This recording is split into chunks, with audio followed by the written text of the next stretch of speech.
আজকে 5 তারিখ। আজ আমরা সমুদ্র থেকে রওনা দিচ্ছি প্যাংগংয়ের উদ্দেশ্যে। আমাদের জলখাবার খাওয়া হয়ে গেছে, গাড়িও চলে এসছে, লাগেজ এবার তোলা হবে গাড়িতে। চলুন এবার আমরা বেরিয়ে যাই আমাদের পরের গন্তব্যের দিকে। মুড়ির পথে যাত্রা শুরু করলেই মনে হয় লাদাখ যেন তার রুক্ষ সৌন্দর্যের মাঝে হঠাৎ একটু সবুজ হয়ে উঠেছে। চারপাশে উঁচু পাহাড় আর সেই পাহাড়ের বুক চিরে এগিয়ে চলেছে সরু আঁকাবাঁকা রাস্তা। এই দেখুন সামনের রাস্তাটা, দেখছেন কি অবস্থা। সামনে রাস্তা বলে কিছুই নেই, শুধুই নুড়ি পাথর। এই পথ দিয়েই আমাদের এগিয়ে যেতে হবে সামনের দিকে। কোথাও রাস্তার দুপাশে পাথুরে পাহাড়, আবার কোথাও হঠাৎ চোখে পড়ে সবুজ গাছপালা আর ছোট্ট ছোট্ট বসতি। লাদাখের অন্য অনেক জায়গার মতো এখানে শুধু ধূসর আর বাদামি রং নয়, সুমুরের পথে প্রকৃতির রঙের মধ্যে যেন একটু প্রাণের ছোঁয়াও রয়েছে। পাহাড়ের গায়ে সূর্যের রং পড়ে কখনো সোনালি, কখনো আবার রূপালি রং ধারণ করে। আর সেই পাহাড়ের মাঝে আমাদের রাস্তা কখনো ওপরে উঠছে, আবার কখনো নেমে যাচ্ছে উপত্যকার দিকে।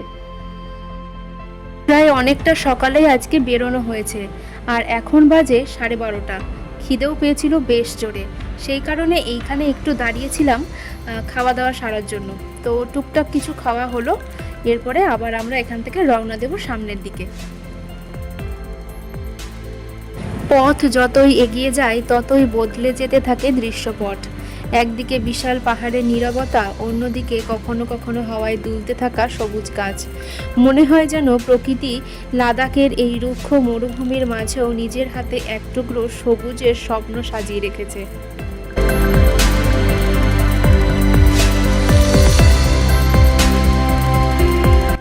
পাহাড়ের গা বেয়ে আঁকাবাঁকা রাস্তা, একদিকে গভীর খাদ, অন্যদিকে আকাশ ছোঁয়া পাহাড়। জানলার বাইরে তাকালেই মনে হচ্ছে লাদাখের প্রতিটি মুহূর্ত যেন প্রকৃতির হাতে আঁকা এক একটি সুন্দর ছবি।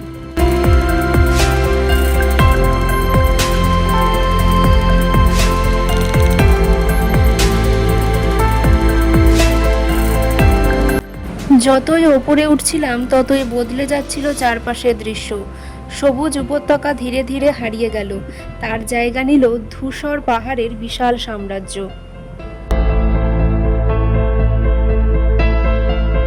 সামনের দিকে একবার তাকিয়ে দেখুন, রাস্তা, পাহাড়, আকাশ, নদী, প্রত্যেকটার কালার একেবারে মিশে গেছে।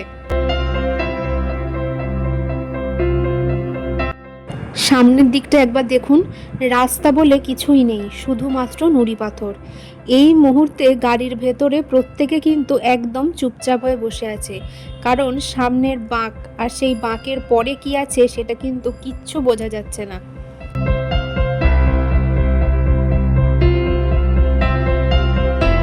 রাস্তাটাও কিন্তু প্রচণ্ড সরু।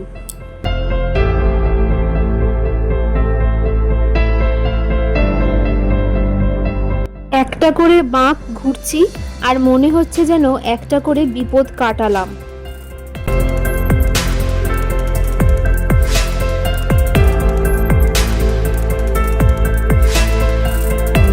একদিকে রয়েছে এই উঁচু পাহাড় আর একদিকে নদী, আর এই দুয়ের মাঝখান দিয়ে সরু রাস্তা দিয়ে এগিয়ে চলেছে আমাদের গাড়ি।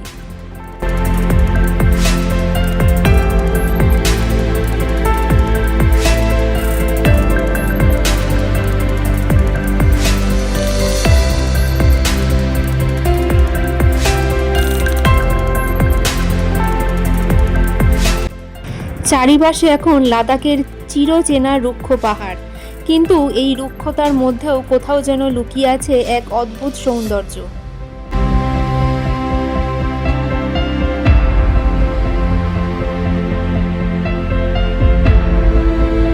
পাহাড়ের গায়ে আলো ছায়ার খেলা আর নীল আকাশের নিচে সরু আঁকাবাঁকা রাস্তা।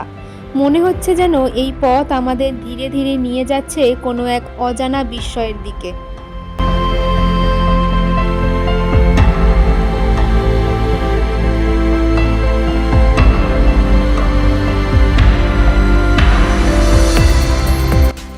একদিকে উঁচু পাহাড়ের দেওয়াল, অন্যদিকে নীলচে ধূসর জলের স্রোত। কখনো নদী রাস্তার একেবারে কাছে চলে আসছে, আবার কখনো অনেক দূরে পাহাড়ের নিচে পাদদেশ দিয়ে বয়ে যাচ্ছে।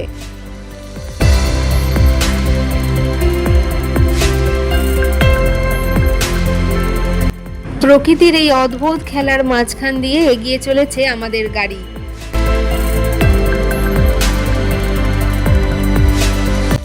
গাড়ির জানলা দিয়ে বাইরের দিকে তাকালেই মনে হচ্ছে নদী যেন আমাদের পথের সঙ্গী হয়ে পাশাপাশি এগিয়ে চলেছে।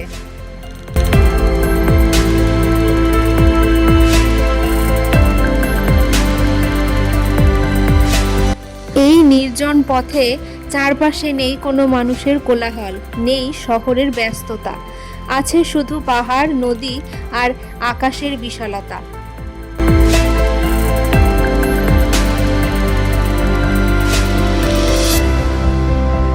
পথ যতই এগিয়ে চলেছে ততই বদলে যেতে লেগেছে লাদাখের রূপ।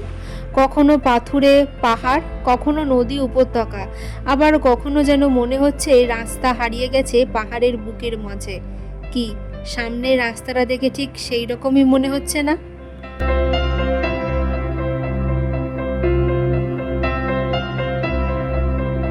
সুমুর থেকে প্যাংগং যাওয়ার কিন্তু বেশ অনেকগুলি রাস্তা আছে। তার মধ্যে একটা হলো খারদুংলা লে হয়ে তারপরে প্যাংগং। তবে আমরা আজকে কিন্তু এই রাস্তা ধরে যাচ্ছি না, আমরা যাচ্ছি সম্পূর্ণ একটা অন্য রাস্তা দিয়ে। সুমুর, আগম, শোক নদী, দুর্বুক, তাংশে হয়ে তারপরে আমরা যাব প্যাংগংয়ে।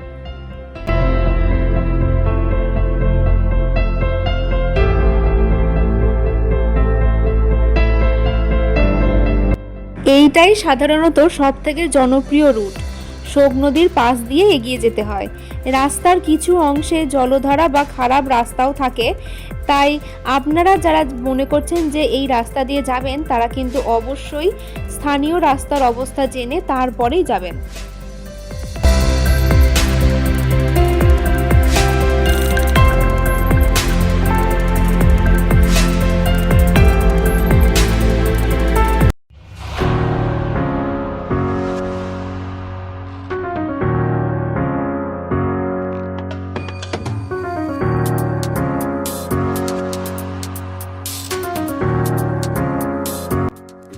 আমরা এখন দুর্বুকে এসে দাঁড়িয়েছি, এখানে লাঞ্চ করা হবে। এখান থেকে প্যাংগং আর 40 কিলোমিটার দূর। সেই তখন খাওয়া দাওয়ার পর আর কিছু খাওয়া হয়নি, যার জন্য দুর্বুকে একটু লাঞ্চ করে তারপরে আমরা আবার বেরিয়ে পড়েছি প্যাংগংয়ের দিকে। এইখান থেকে প্যাংগং দেখাচ্ছে আর ঠিক 40 কিলোমিটার। তখন আকাশে কিন্তু মেঘের বেশ ঘনঘটা ছিল, কিন্তু এখন সামনের আকাশটা দেখুন কি সুন্দর সাজানো না? একদম মনে হচ্ছে যেন চোখের সামনে জীবন্ত ছবিকেও এঁকে রেখে দিয়েছে।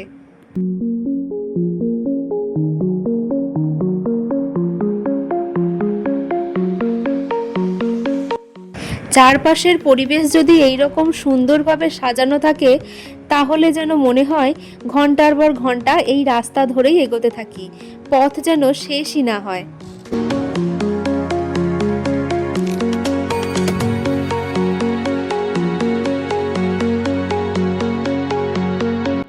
এরপরের আমাদের গন্তব্য তাংশে।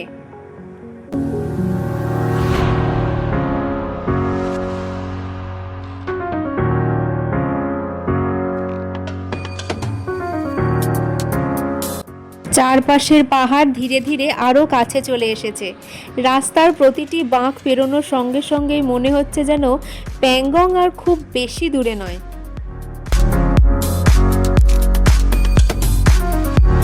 এই মুহূর্তে আমরা দাঁড়িয়ে আছি বিশ্বের দ্বিতীয় উচ্চতম পেট্রোল পাম্পে। এখান থেকে আমরা পেট্রোল নিয়ে তারপরে আবার এগিয়ে যাব সামনের দিকে।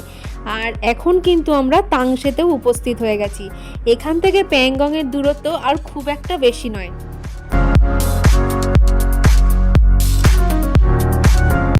পাহাড়ের ওই চূড়ার দিকটা একবার দেখুন, একদম সাদা হয়ে আছে। আকাশ আর পাহাড়কে কিন্তু কোনোভাবেই আলাদা করা যাচ্ছে না, দুজনেই একদম সাদা রূপ ধারণ করেছে, একদম স্বচ্ছ।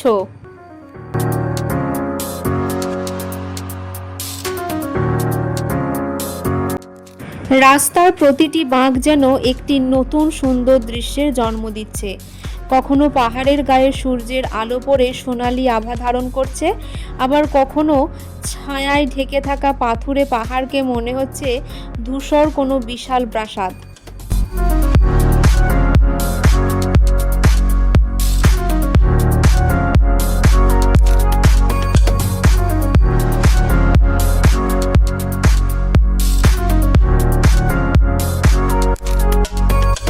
এই মুহূর্তে যেটা সব থেকে বেশি অনুভব করছি সেটা হলো নীরবতা।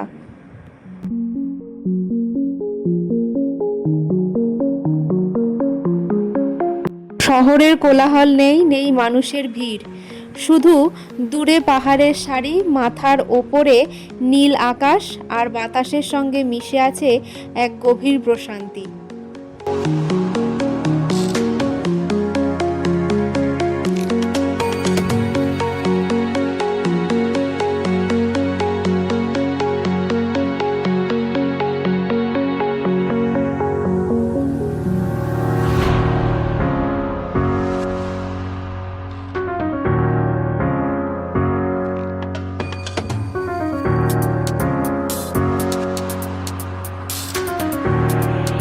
কখনো রাস্তা উঠে যাচ্ছে পাহাড়ের গা বেয়ে, আবার কখনো নেমে আসছে নিচে উপত্যকার দিকে। প্রত্যেকটি বাঁক পেরোনোর পর মনে হয় যেন সামনে বুঝি আরো সুন্দর কোনো দৃশ্য অপেক্ষা করে আছে।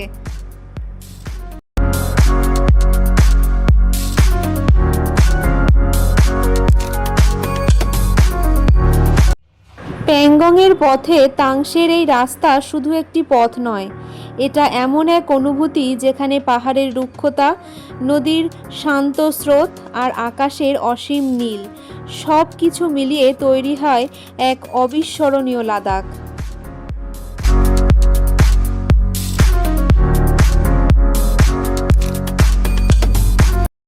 একটা বাঁক ঘুরতেই হঠাৎ চোখের সামনে খুলে গেল অসীম নীলের দরজা।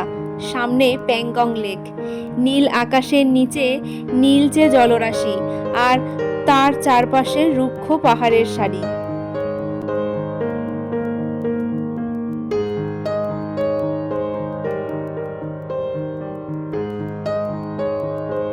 সত্যি বলতে প্যাংগংকে প্রথমবার দেখার অনুভূতিটা ভাষায় প্রকাশ করা কঠিন।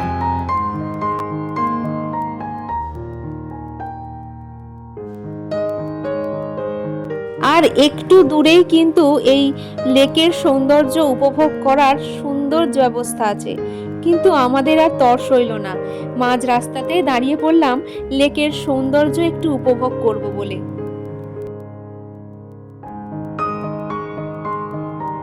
শুধু আমরা নয়, আমাদের মতোই আরো অনেকেই এখানে নেমে গেছেন লেকের সৌন্দর্য উপভোগ করতে।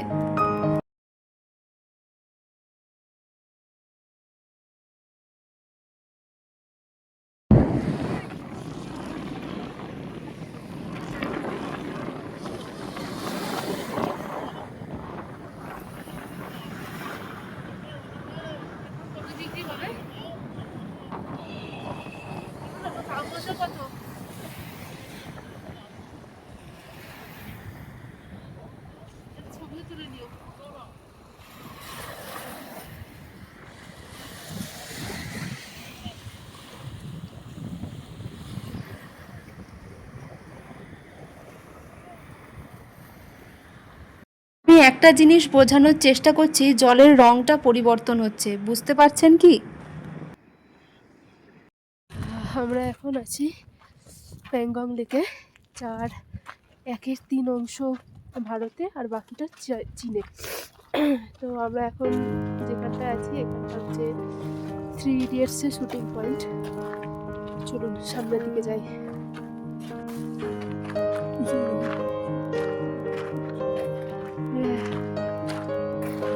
এখানেই সেই 3 ইডিয়টসের লাস্ট সিনে শুটিং হয়েছিল।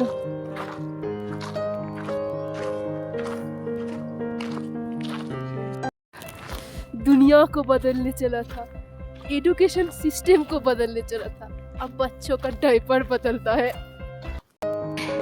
ওই সেই চেয়ার আর স্কুটি, ওই সেই গম ভাঙানোর স্কুটি। সেই গ্রাম যে গ্রামের মধ্যে চাকরি হ্যাঁ আলিস রে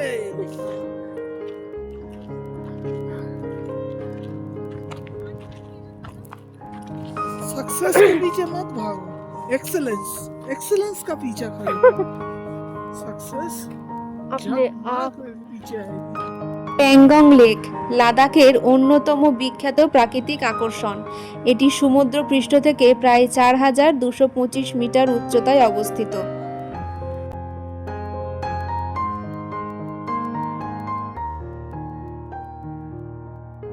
এই লেকটির দৈর্ঘ্য প্রায় 134 কিলোমিটার আর এটি অবস্থান করছে ভারত ও চীন নিয়ন্ত্রিত অঞ্চলে।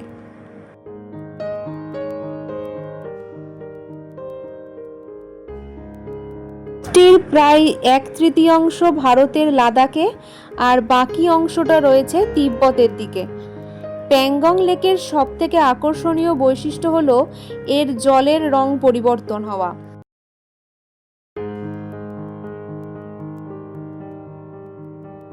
আলো, আবহাওয়া ও দিনের সময় অনুযায়ী নীলের বিভিন্ন শেড এখানে দেখা যায়।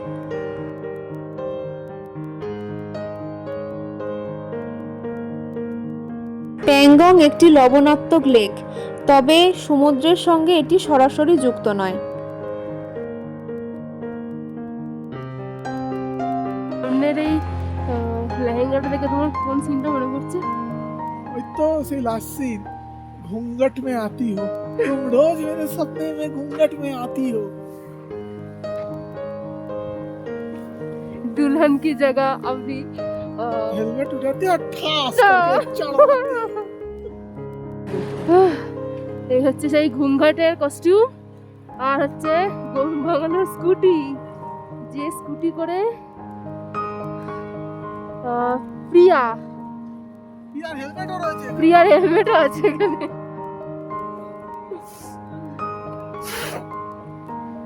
ব্যাপারটা হলো আমরা শুধু স্কুলটা দেখতে পেলাম না। স্কুলটা কিন্তু মানে না স্কুলটা লেতে, ওটা অন্য জায়গায়। স্কুলটা তো বন্ধ ছিল। আমরা প্যাংগংয়ের হোটেলে চলে এসেছি। তো যাই হোক, এখানে প্রচণ্ড ঠান্ডা। রিসেপশনে জিজ্ঞাসা করে জানলাম যে রাতে মাইনাস নামবে, -7-8 নামবে। যাই হোক, চলুন আগে ফ্রেশ হই। এখনো পর্যন্ত ফ্রেশ হয়ে দিই, এত ঠান্ডা যে হাতে গ্লাভসটা এখন পর্যন্ত করতে পারি, কিন্তু বাইরে কিন্তু প্রচণ্ড রোদ, কিন্তু এত হাওয়া দিচ্ছে রোদটা গায়ে লাগছে না। যাই হোক, চলুন আগে ফ্রেশ হয়ে নিই, তারপরে কথা বলি। খাওয়া দাওয়া করি। ভিডিওটাও তাহলে এখানেই শেষ করলাম। কেমন লাগলো সেটা অবশ্যই কমেন্ট করে জানাবেন। দেখা হবে আবার সামনের ভিডিওতে। সবাই ভালো থাকবেন, সুস্থ থাকবেন।